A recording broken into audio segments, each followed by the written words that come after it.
Le vote anti-minaret en Suisse a précipité le débat sur l'identité nationale en France. Voulu par Nicolas Sarkozy, qui a expliqué sa position dans une tribune du Monde, le débat a été longuement commenté hier à l'Assemblée nationale. Éric Besson en a profité pour défendre la position du chef de l'État.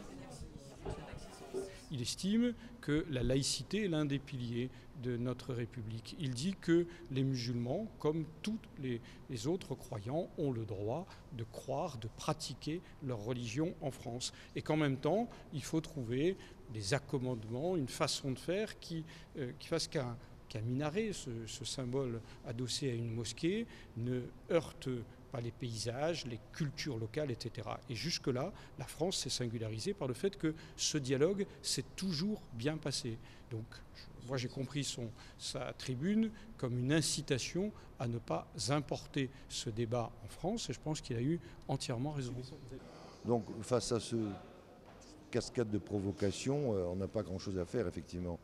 Parce que M. Sarkozy, non seulement il dérape à nouveau sous prétexte de recadrer, en plus il explique aux musulmans qu'il faut éviter l'ostentation. Mais moi je voudrais le rassurer, on n'a jamais vu un imam avec une Rolex, quoi. Sur cette affaire-là, ils ont ouvert la boîte de Pandore et maintenant ils ne savent pas comment éteindre l'incendie. Lors des échanges à l'Assemblée nationale, l'opposition s'est montrée très virulente. Et j'ai été d'ailleurs frappé d'entendre le ministre de l'Immigration et de l'Identité nationale, tout un programme, terminer son intervention en disant « Nous consultons les Français sur l'identité nationale et à la fin on recueillera les avis et le président rendra son arbitrage ». Comment un président de la République pourrait rendre un arbitrage comme si c'était un simple dossier? La question de l'identité de ce qui rassemble les Français mérite mieux que ce que nous a servi là.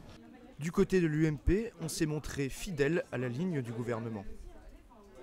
Alors, je crois que depuis 30 ans, on n'a pas osé dire les choses, on a parlé de rien d'important en termes d'identité française. Qu'est-ce que c'est être français aujourd'hui?